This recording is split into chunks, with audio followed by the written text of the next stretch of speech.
Sesuai dengan prediksi saya, kenapa Mujtaba Khomeini tidak muncul di permukaan, tidak muncul secara real, tidak muncul secara fisik? Ternyata ada dugaan yang sangat-sangat kuat bahwa Mujtaba Khomeini itu ada 3 indikasi. Yang pertama, dugaan yang paling ekstrim bahwa Mujtaba Khomeini sekarang sudah meninggal, teman-teman, akibat serangan dari pesawat siluman B-2 Spirit yang beberapa hari ini, kurang lebih 4 harian ini, membombardir area vital Iran. Tentu saja pasukan yang menjalankan operasi Epic Fury tidak hanya bertahan dari ancaman Iran. Kami melumpuhkan mereka secara sistematis dengan menghantam rudal dan drone Iran serta menyerang basis industri pertahanan mereka. Sebagai contoh, tadi malam pasukan pembom kami menyerang fasilitas manufaktur rudal balistik besar. Ini bukan hanya soal serangan hari ini, tapi juga menghilangkan ancaman di masa depan. Itu dugaan yang pertama. Terus dugaan yang kedua, Mujtaba Khomeini terluka parah akibat serangan ini sehingga menyebabkan area fisiknya bagian bawah harus ada yang diamputasi. There's been rumours for the last few days about exactly how Mujtaba Khomeini was injured, to what extent, and of course over the course of the last 3 days since he was confirmed as the new supreme leader of Iran, nothing has been heard from him, apart from some images which are historic images, also some suggestion of AI generated images. However, we have now heard from several different sources, one in particular the Iranian ambassador to Cyprus, who said that Mujtaba Khomeini is lucky to be alive, which suggests that his injuries really could be quite serious, although that contrasts with other Iranian officials who are saying that he was lightly injured. I mean, we simply don't know at the moment, which leads, of course, to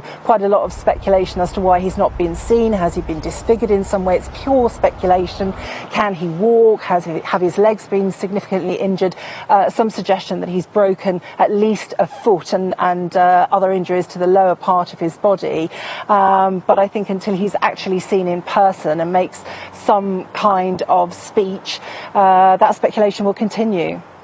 Terus yang ketiga, paling minimnya orang ini mendapati beberapa luka yang membuat wajahnya atau tubuhnya cacat. Ini spekulasi. Karena apa? Ketika orang ini diangkat menjadi supreme leader setelahnya Ali Khomeini, yaitu bapaknya, yang seharusnya orang ini melakukan pidato pembukaannya sebagai supreme leader, ternyata dari awal dia dilantik sampai hari ini video ini saya buat, orang ini belum juga muncul, teman-teman. Alih-alih muncul, ternyata saya juga dibuat kaget setelah mendengar berita bahwa dia tengah berpidato. Saya nantikan video itu, saya tunggu video tersebut. Ternyata setelah muncul, bukan dirinya, teman-teman, tapi secari kertas yang katanya ditulis oleh Mujtaba Khomeini. این اطمینان را به همگان می‌دهم که ما از انتقام خون شهداء شما صرف نظر نخواهیم کرد.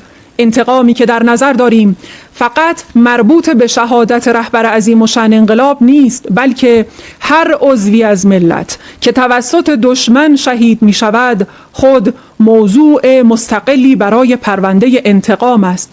البته مقدار محدودی از این انتقام تا به حال صورت عینی پیدا کرده است، ولی تا حد کامل آن حاصل نشود همچنان این پرونده در روی بقیه پرونده ها خواهد بود و به خصوص نسبت به خون اطفال و کودکانمان حساسیت بیشتری خواهیم داشت. Perhatikan, teman-teman, ketika seorang supreme leader yang seharusnya dia muncul ke permukaan untuk menyemangati, untuk memberikan visi misi, untuk berikan statement pernyataan, malah sampai hari ini dia ngilang entah kemana. Dan media Iran pun menutupi, seakan-akan menutupi apa yang tengah terjadi. Judul yang saya buat ini sudah sangat saya pertimbangkan untuk membuat kalian semua berspekulasi sebenarnya orang ini mati atau cacat. Cacat pikiran atau cacat fisik setelah serangan dari Amerika. Dan sekali lagi saya sampaikan bahwa apa yang diberitakan oleh media di Indonesia kebanyakan menutupi kekalahan dari Iran. Yang sejatinya Iran tengah dibombardir oleh Amerika Serikat sampai banyak sekali, sampai berbagai macam titik tuh hancur luluh lantah. Dan tiba-tiba pemberitaan media di Indonesia seolah-olah Iran tengah memimpin perang dengan narasinya yang berlebihan itu. Tapi itulah algoritma teman-teman, karena di Indonesia itu banyak sekali orang yang suka dengan berita hoax yang manis-manis, dan kebanyakan di antara mereka tidak mau menerima fakta karena fakta itu sakit dan pahit. Ya pahit karena di Indonesia mayoritas mendukung Ali Khamenei, mendukung Iran. Jadi mereka harus dibuai dengan angan-angan seolah-olah Iran itu menang. Padahal hancur teman-teman. Ada beberapa footage sebelum dan sesudah, hanya hitungan jam. Serangan dari Amerika Serikat itu hanya hitungan jam untuk menghancurkan berbagai macam pangkalan militer dari Iran. Izinkan saya mulai dengan penilaian saya tentang operasi Epic Fury.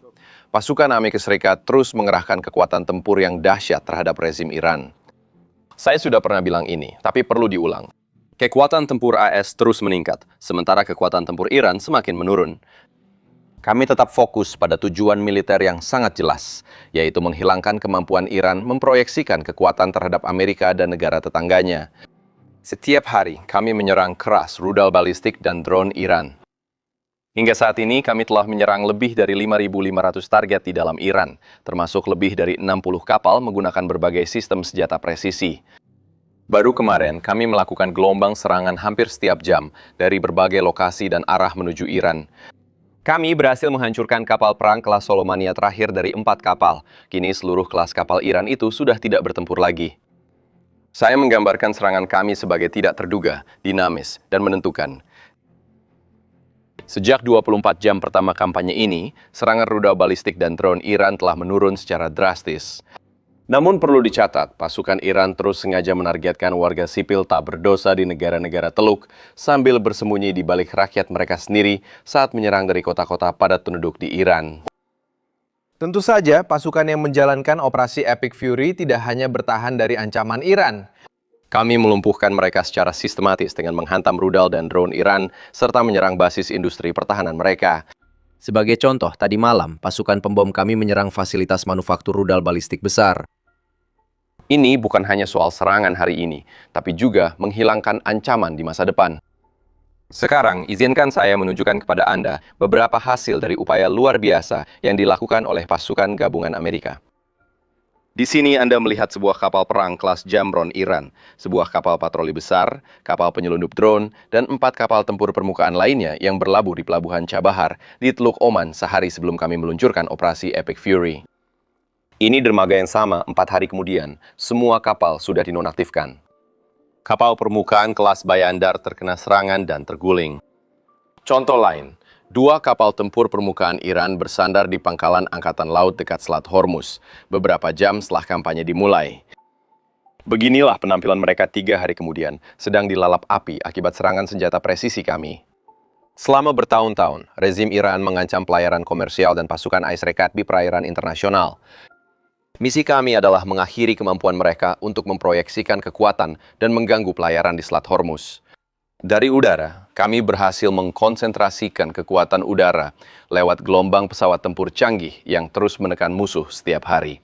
Tapi masih, pemberitaan di Indonesia tidak memberitakan itu teman-teman. Hanya memberitakan rudal-rudal yang terbangkan oleh Iran. Muhammad Tel Aviv begini begitu. Padahal per hari dikabarkan yang diluncurkan oleh Iran itu semakin sedikit. Yang awalnya mungkin ratusan rudal yang dikirimkan. Tapi semakin ke sini, kekuatan Amerika semakin meningkat, semakin tajam dan semakin presisi. Sedangkan Iran semakin banyak bobroknya, semakin hancur dan semakin drop kekuatan militer dari Iran. Jadi perbandingannya teman-teman, kita sekarang berbicara masalah kenyataan. Saya tidak ingin membuai, bukan karena saya benci kepada Iran atau saya mendukung Amerika. Memang kenyataan militer ya seperti ini. Amerika semakin hari semakin tajam, semakin presisi. Pesawat-pesawat tempur Amerika itu bisa leluasa terbang di langit Iran, sedangkan Iran hanya mampu meluncurkan rudal-rudal sisa-sisa yang dihancurkan oleh Amerika. Dan semakin hari semakin habis. Tapi siapa sangka rudal-rudal karatan itu bisa membuat Amerika dan Israel kewalahan. Saking emosinya, Netanyahu mengancam akan menghapus seluruh kepemimpinan Iran yang tersisa. Sementara Trump secara tidak waras menekan Iran untuk menyerah tanpa syarat. Karena apa? Beberapa titik vital penyimpanan senjata rudal dari Iran itu sudah ditembus oleh rudal dari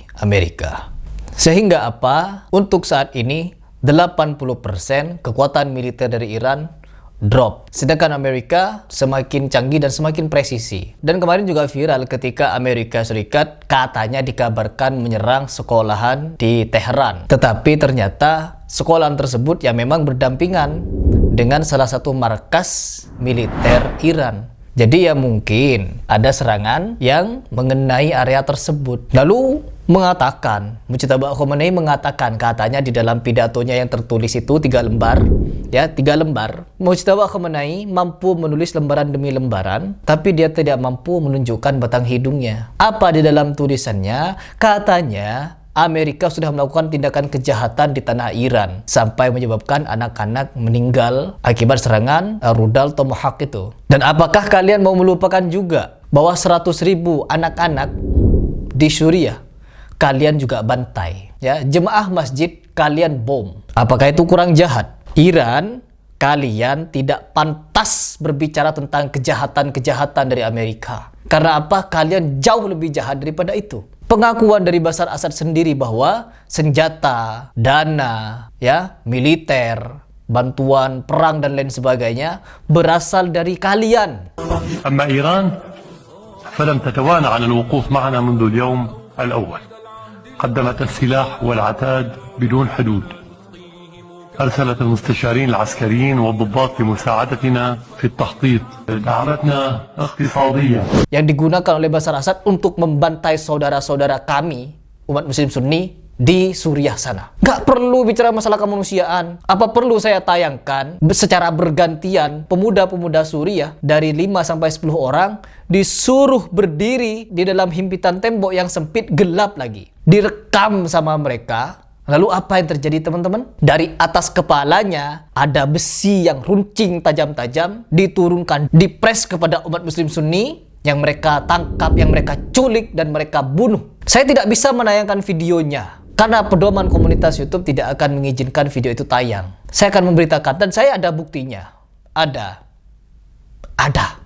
Jadi sebenarnya kalian itu sama-sama jahat. Baik Iran, Israel ataupun Amerika, pemimpin-pemimpinnya, rezim-rezimnya ada yang nggak beres. Meskipun Trump dibenci, tapi banyak negara yang minta perhatian kepada Amerika, terkhusus Indonesia. Sekarang kita bukan berbicara masalah ini masalah kemanusiaan, ini masalah apa perang, ini masalah musuh yang jahat melawan pahlawan yang baik. Tidak, kita tidak bicara masalah itu sekarang. Kita berbicara masalah fakta bahwa yang sekarang tengah berperang pernah melakukan tindakan kejahatan yang tidak pernah bisa diukur dengan rasa kemanusiaan. Karena memang tidak ada rasa kemanusiaan ketika mereka membantai umat manusia di berbagai negara yang mereka jajah, terkhusus Iran. Jadi perlu diperhatikan dengan sangat baik bahwa orang-orang sekarang ini banyak yang terbuai dengan berita yang ada di Indonesia seolah-olah Iran adalah pahlawan dan menutupi beberapa luka yang mereka buat, terkhusus Suriah. Jadi ini adalah ganjaran Palestina yang dijajah oleh Israel. Israel dibuat merasakan kehancuran yang ada di kotanya sebagaimana di Gaza. Beberapa kota di Israel sebagiannya hancur, luluh lantah dan lain sebagainya. Ya memang ya ada. Namun di Iran tidak kalah jauh lebih banyak, bahkan sampai menyebabkan terputusnya koneksi internet, padam massal sekota teman-teman, dan bahkan krisis ekonomi yang sampai bank mereka memblokir m-banking dari rakyatnya sendiri. Ya, ratusan ribu bahkan jutaan umat di Iran ketika mereka bangun dari tidurnya, m-bankingnya tidak bisa dibuka. Mereka tidak bisa tarik tunai dari ATM. Karena apa? Bank-bank mereka tengah kolaps, hancur habis-habisan. Jadi apa ini artinya? Bahkan ketika fenomena-fenomena seperti ini, rakyat banyak yang memberontak, tidak lagi menginginkan pemimpin yang diktator seperti Ali Khomeini, rezim yang kejam kepada bangsanya, kepada rakyatnya sendiri. Ya, bayangkan teman-teman, 40.000 kurang lebih bangsa Iran dibunuh begitu saja oleh Khomeini. Dan mereka jelas memberikan pernyataan di media mereka bahwa siapapun yang berani lagi untuk melakukan demo-demo semacam itu, maka kami dari pihak kepolisian Iran akan mengambil langkah tegas, jari-jari kami akan berada di ujung pelatuk, siap membuat kepala kalian hancur. Hampir setiap jam di TV Iran, inilah pesannya. Kami sedang menunggu. Saat kerusuhan reda, seperti kata Mohsen Shafoshi, kami akan mencengkeram kerah kalian satu persatu. Itu sudah mulai terjadi. Menyita harta kalian tak seberapa. Kami akan membuat ibu kalian berduka. Bagi kalian yang sekarang punya pikiran bodoh dan merasa keadaan kacau dan harus ada tindakan, pesan ini untuk kalian, baik di dalam negeri maupun di luar negeri.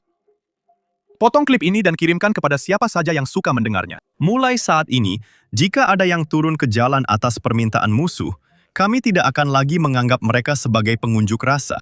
Kami akan anggap mereka musuh, dan kami akan melakukan kepada mereka apa yang kami lakukan kepada musuh. Kami akan memperlakukan mereka seperti musuh. Semua pasukan kami siap siaga dengan jari di pelatuk dan siap membela revolusi mereka demi mendukung rakyat dan tanah air mereka. Kami akan mengorbankan nyawa kami untuk tanah air kami, untuk rakyat kami, dan untuk aliran pemikiran yang membesarkan tanah air serta rakyat ini. Di sektor ini, pasukan kami berjaga di jalanan siang dan malam. Ini pernyataan dari kepolisian Iran. 40.000, bayangkan 40.000. Kita melihat satu orang saja meninggal depan kita, itu sudah membuat kita merinding. Bagaimana 40.000 meninggal depan kita? Dan itu dibantai oleh rezimnya sendiri. Diteror, ya diteror oleh mereka. Jadi rezimnya ini menteror rakyatnya. Ya kacau memang teman-teman. Dan bukan cuma diktator, teroris. Ya, dia berkuasa dengan cara menteror. Perhatikan baik-baik. Di video berikutnya kita akan bedah lebih dalam bagaimana Iran ini menjadi negara yang paling teroris daripada teroris.